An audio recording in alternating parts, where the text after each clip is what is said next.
आप लोग परेशान मत होइए। जाइए, आप लोग अपने कमरे में जाइए। पापा पापा नायरा, पापा।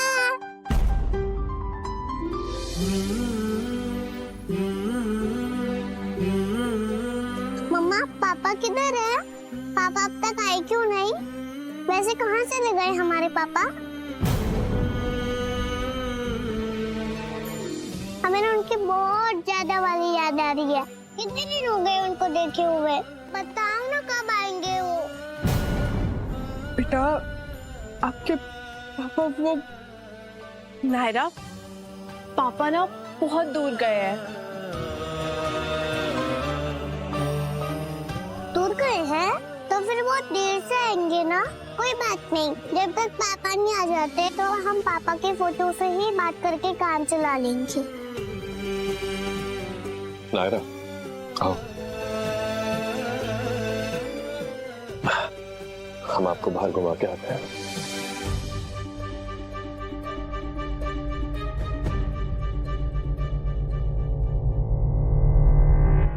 कब तक हम नायरा से झूठ बोलते रहेंगे?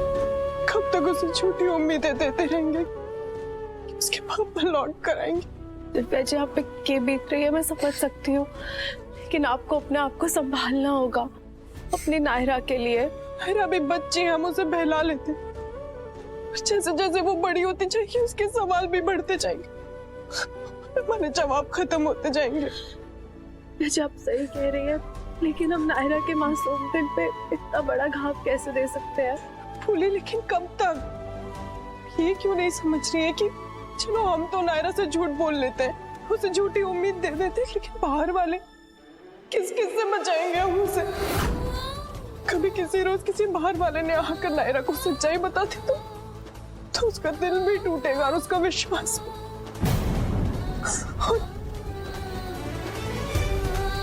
जो बच्चा हमारे पेट में पल रहा है, जब ये दुनिया में आएगा और हमसे यही सवाल पूछेगा तो हम क्या जवाब देंगे? बोलिए।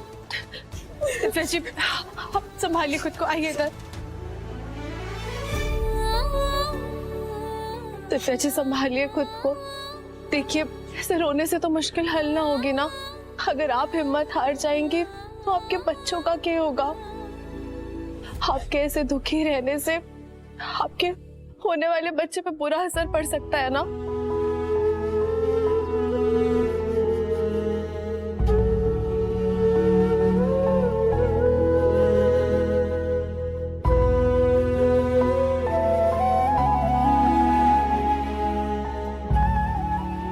दिव्या जी, मानती हूँ आपके आगे बहुत मुश्किल चुनौतियां हैं, लेकिन आपको सब भूलकर आगे बढ़ना होगा।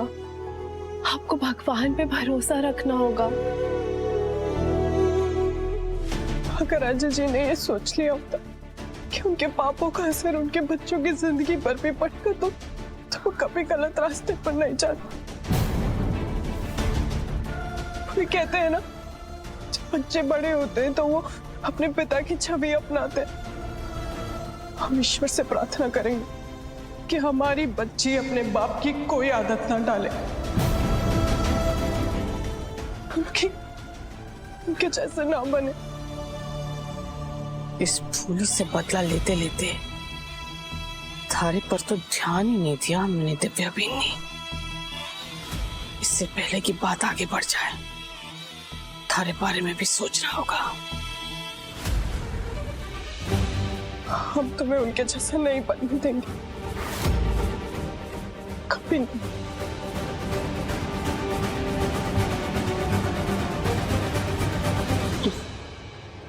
दिव्या बेनी हमारे अजय की औलाद को हमारे अजय की छवि से ही दूर रखना चाहती है, तो फिर तो थारे इस औलाद को किसी और की छवि अपनाने के लिए इस दुनिया में आने ही ना देंगे हम।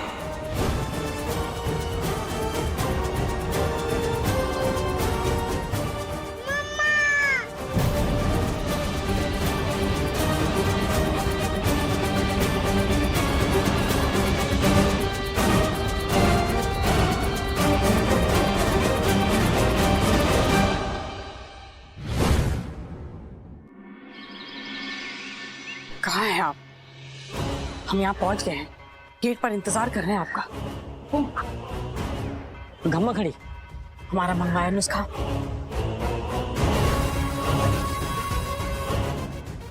ये दोनों गोलियां आपकी हर परेशानी को पल में दूर करेंगी।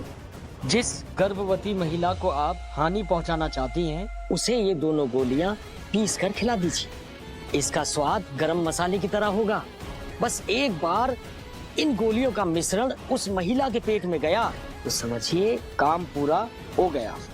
हमारे अजय की ही निशानी को तू अजय के नाम तक से दूर रखना चाहती थी ना, ले अब उस निशानी को इस दुनिया से दूर करके अजय के पास पहुंचाने का इंतजाम कर दिया है। अब ये रखिए, काम पूरा हो जाए तो और मिल जाएंगे। आप हुकुम, बस एक बात का ख्याल रखिएगा, ये चूरन गर्भवती महिला के लिए दवा का काम करेगा और किसी सही इंसान के लिए घातक जहर हो सकता है। अगर किसी सही इंसान ने इसे खा लिया तो उसकी जान जा सकती है। बस इस बात का ख्याल रखिएगा। खमा खड़ी।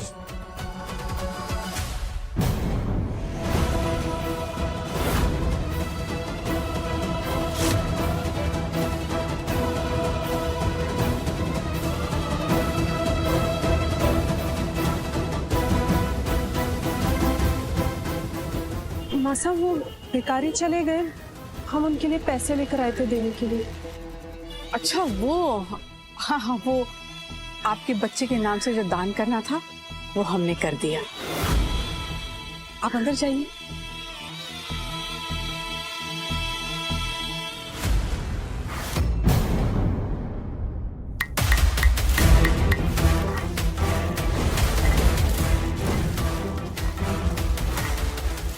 कहीं कह रहा था हाकिम, दवा दवा ना, जहर है ये हमारी दिव्या बेनी के लिए, जो उनके सपनों को मौत देगा। किसी भी तरह इसे हमें दिव्या बेनी को खिलाना है।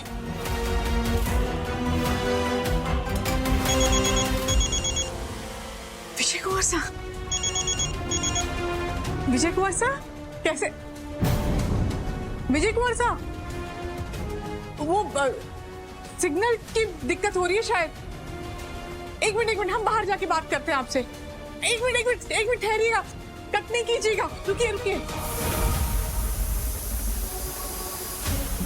खाने का समय हो गया, सब्जी देख लेती हूँ। सब्जी तो बन गई है, ये चंदा कहाँ रह गई? आ जाती तो कम से कम खाने की मेज पर खाना लगा तो देती, सब आते ही होंगे। चंदा छोड़, तुम आ गई, खाने का समय हो गया, फटाफट ये खाना मेज पर लगा दो। अरे माँ हुकुम ने मसाज के लिए ना गरम तेल मांगा है हमारे से। तुम इसकी तैयारी करो, मैं लेकर जाती हूँ। तेल कहाँ रखा है? एक सेकंड।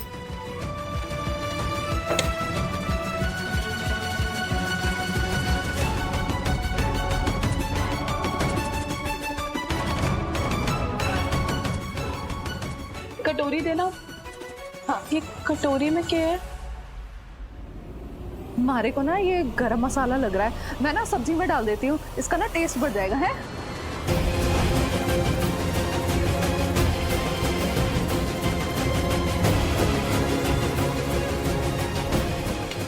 फुली वो, मैं ना टेबल से जाके आती हूँ एक बार। है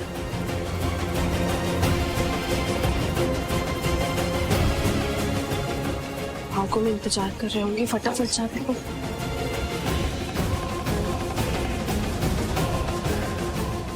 हमारी चूर्ण वाली कटोरी कट गई। नहीं,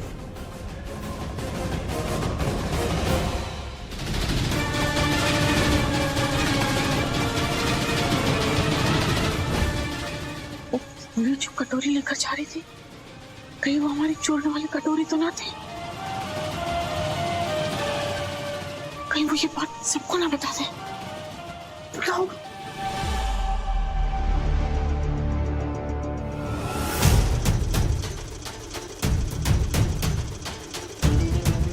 दिव्या जी, आपने माँ हुकुम को देखा? माँ हुकुम? ये माँ हुकुम के बारे में क्यों पूछ रही है? जरूर वही चूर्ण माँ हुकुम को दिखाने लेके जा रही है। माँ हुकुम को अगर इस चूर्ण का भेद पता चल गया तो हमारे लिए मुश्किल हो जाएगी। इसे रोकना होगा हमें। हाँ, वो बाहर बैठी है।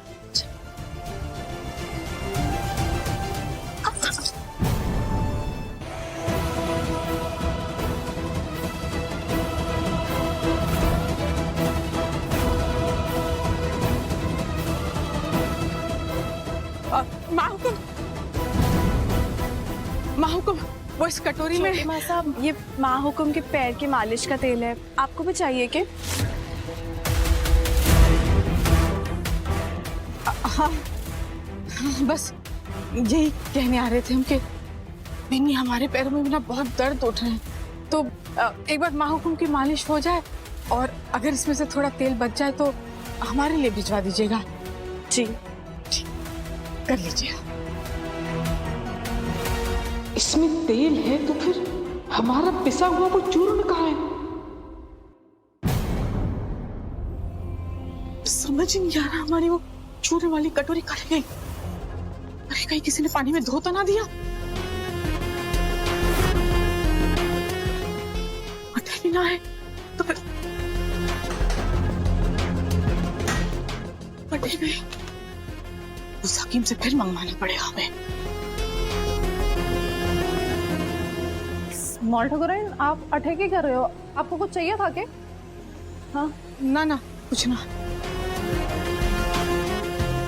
हाँ, वो जल पीने के लिए वो एक ग्लास ढूंढ रहे, खास डिजाइन वाला।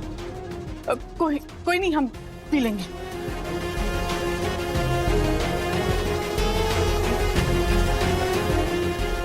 कहीं ऐसा तो नहीं कि इस भटकती आत्मा चंदा ने ही चूर्ण फेंक दिया हो?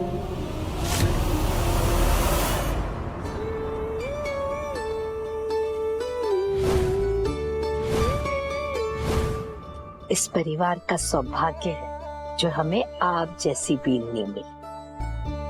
कितना ख्याल रखती हैं आप सबका।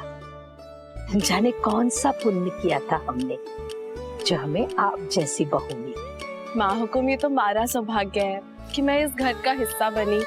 आप सबसे इतना प्यार मिला, अपनापन मिला। मुझे तो ऐसा लगता है जैसे मैं हमेशा से इस घर का हिस्सा थी, यहीं पली बड़ी हूँ। कुंवर सा और आप सबको पाना किसी भी लड़की के लिए किस्मत की बात होगी। अब इन खुशियों को आगे बढ़ाना है।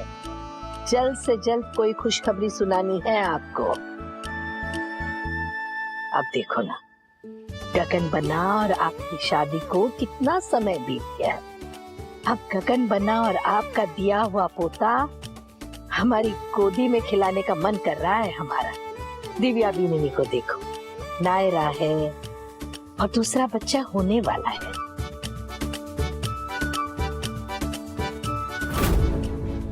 चलो हमको नायरा से झूठ बोल लेते हैं, उसे झूठी उम्मीद दे देते हैं, लेकिन बाहर वाले किस से बचाएंगे हम उसे? माहुकुम, अगर आप पूरा ना माने तो एक बात बोलूं? हाँ हाँ, पूछिए ना। माहुकुम, दिव्या जी के साथ उनकी जिंदगी और भाग्य ने बहुत अन्याय किया है। जब अजय जी थे तब भी उनके साथ कुछ सही सलूक ना होता था, और उनके जाने के बाद तो दिव्या जी बिल्कुल अकेली हो गई है। अभी उम्र ही क्या है उनकी, कैसे काटेंगी वो इतनी लंबी जिंदगी कि उन्हें खुशियों भरा जीवन जीने का हक ना है। माहुकुम, क्यों ना हम उनका दूजा ब्याह कराते?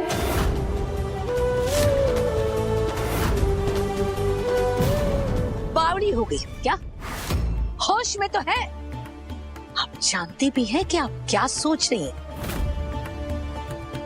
हमारे सामने ऐसी बात करने की हिम्मत कैसे की आपने? दिव्या बीननी एक विधवा है और हमारे समाज में विधवाओं का दूसरा ब्याह नहीं किया जाता।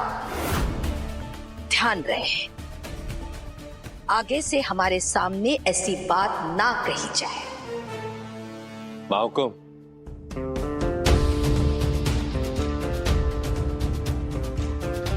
माफ कीजिएगा, हम आपके सामने बोल रहे हैं, लेकिन आप शायद भूल रही हैं ये 21वीं सदी है।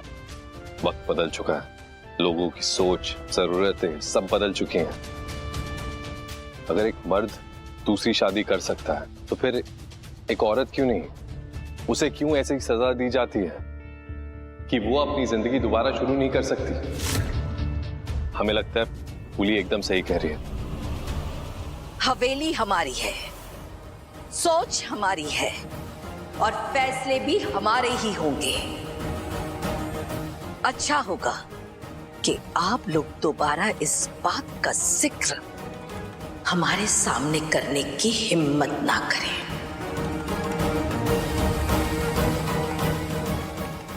बस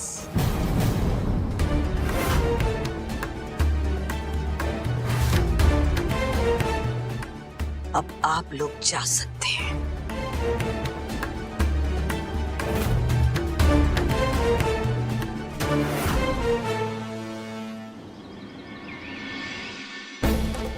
दिव्या बीनी एक विधवा है और हमारे समाज में विधवाओं का दूसरा ब्याह नहीं किया जाता।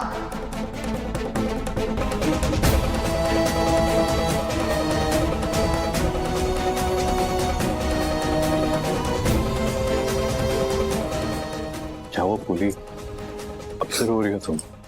कुंवर साहब, मैंने दिव्या जी का दर्द देखा है, आने से बर्दाश्त ना हो रहा है। कुंवर साहब, जो हुआ उसमें उनकी क्या गलती कि उन्हें हक ना है खुशियों भरी जिंदगी जीने का।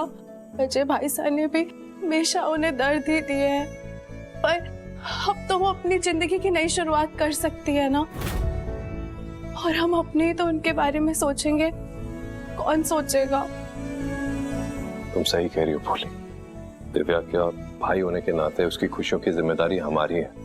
ये जिम्मेदारी हम अच्छे से निभाएंगे, किसी भी चीज की कोई कमी नहीं होने देंगे। कुंवर साहब, बात कमी या पैसों की ना है, एक हम सफर का साथ होना बहुत जरूरी है। भाई भाभी परिवार वाले सब अपनी जगह, लेकिन एक साथी अपनी जगह। हम समझ रहे हैं भोली, लेकिन माँ हुकुम जिस जमाने से है, जैसी उनकी सोच रही है, उनके लिए स्वीकार करना, इस चीज के लिए मनवाना बहुत मुश्किल होने वाला है। पर हमें तुम पे पूरा भरोसा है, तुम जो कुछ भी कहोगी सही कहोगी। हम भी यही चाहते हैं, हम दोनों मिलके धीरे धीरे उन्हें इस चीज के लिए मनवा लेंगे। देखो, ये आसान नहीं होने वाला। पूरी इस उम्र में उनकी सोच पक्की हो चुकी है, उनको खुद को अपनी सोच बदलना, खुद को बदलना बहुत मुश्किल होने वाला है। उसके लिए हमें उन्हें वक्त देना पड़ेगा, पर हम दिव्या को हर वो खुशी देंगे। बस हम ये चाहते हैं कि तुम माँ हुकुम की बात का बुरा मत मानो। ना कुंवर साहब, मैं माँ हुकुम की किसी भी बात का बुरा ना मान सकती हूँ। वो बड़ी है, अपनी सोच के हिसाब से सही भी है। वो कभी ना चाहेंगी कि दिव्या जी को किसी भी चीज की कमी हो, लेकिन इस बात को लेके उनकी सोच अलग है। और उस सोच को हम धीरे धीरे बदल लेंगे, ठीक है? जी, चलिए अब खाने का वक्त हो गया है, सब इंतजार कर रहे होंगे। आप मुंह हाथ धोकर आ जाइए, चलती हूँ। क्या हुआ, आप कुछ भूल गए? हम नहीं, तुम कुछ भूल रही हो। हमारा गिफ्ट। बहुत जिद्दी हैं आप कुंवर साहब। अच्छा हुआ हमारी जिद तुम्हें पता चल गई। चलो अब इस जिद्दी इंसान की जिद पूरी करो।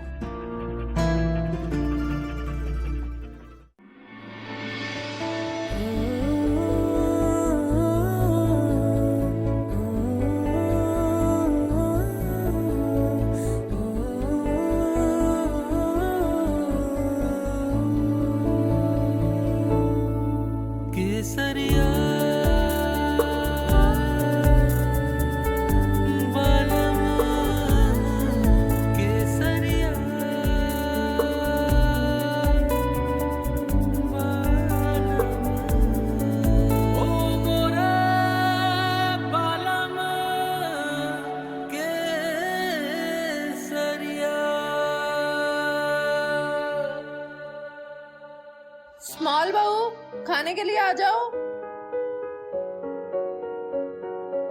अरे यार, अपने ही घर में हमारी मोहब्बत के दुश्मन है। चलिए अब मैं चलती हूँ, आप आ जाइएगा।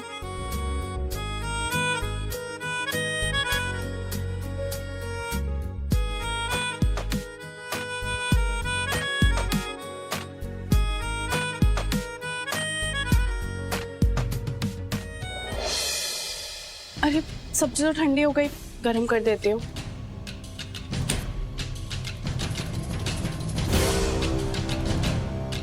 सब्जी में से तो कुछ अलग सी खुशबू आ रही है।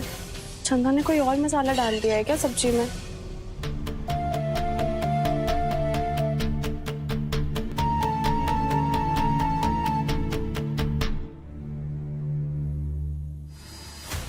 चंदा, तुमने सब्जी में कुछ अलग मसाला डाला है क्या? ना, जो रोज डलता है वही डाला है। क्यों? कुछ नहीं, बस ऐसे ही पूछ रही थी। अच्छा, तुम बाकी सामान लेकर चलो, मैं सब्जी गरम करके लेके आती हूँ।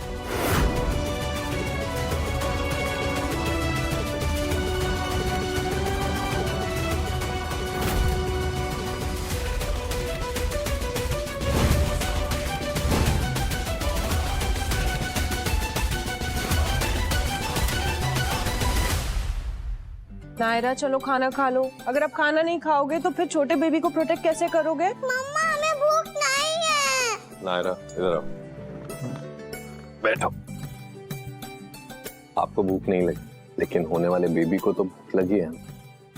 ऐसा बोलते हैं कि अगर जो भी बड़ी बहन खाती है उसका थोड़ा सा हिस्सा होने वाले बेबी को भी दे देते हैं भगवान जी। तो आप चाहते हो कि जो बेबी आने वाला है वो भूखा रहे, तो बोलो आप खाना खाओगी? Good girl. अच्छा, मम्मा के बेबी को भूख लगी है। हमें पता है हम नहीं खाएंगे तो इनके पेट में भी कुछ नहीं जाएगा, इसलिए हम खाएंगे। चंदा, रसोई में हमने कटोरी में एक चूर्ण रखा था, तूने देखा? चूरन? लेकिन वो तो गरम मसाला था ना, वो तो मैंने सब्जी में डाल दिया। हाँ, इसका मतलब सारे घर वाले खतरे में आ जाएंगे। हमें खीर खानी है, हमें खीर खानी है। नायरा, आपको खीर खानी है? आ जाओ, मैं बना दूंगी।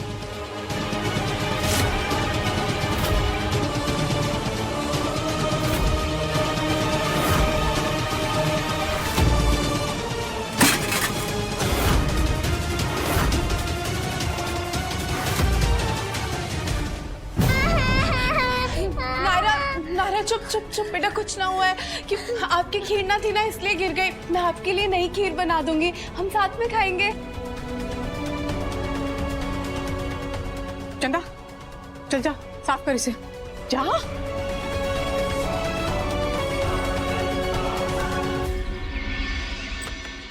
Excuse me sir.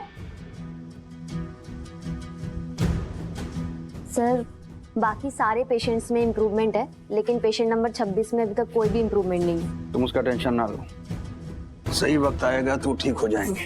क्या मतलब सर? मेरा मतलब है कि जब भगवान चाहेंगे, हमसे जो हो सकता था हमने कर दिया। जाओ। Yes sir.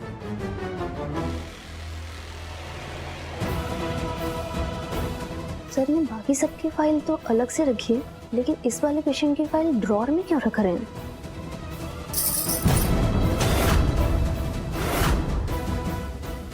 सर, ये सारी ज्वेलरी तो पेशेंट नंबर 26 की आपके पास कैसे आई? क्या मतलब है कि पेशेंट नंबर 26 की ज्वेलरी है? मेरी वाइफ की है। और क्या एक ही डिजाइन के गहने सिर्फ उन्हीं के पास हो सकते हैं? अच्छा होगा कि अब तुम पूछताछ करने बजाय अपना काम करो और जाके 26 नंबर पेशेंट को मॉनिटर करो। होश आए तो बताना।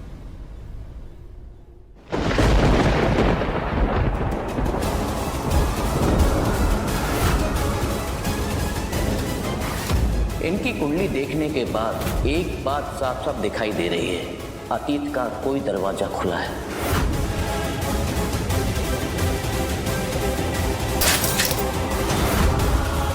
अतीत का कोई दरवाजा खुला है।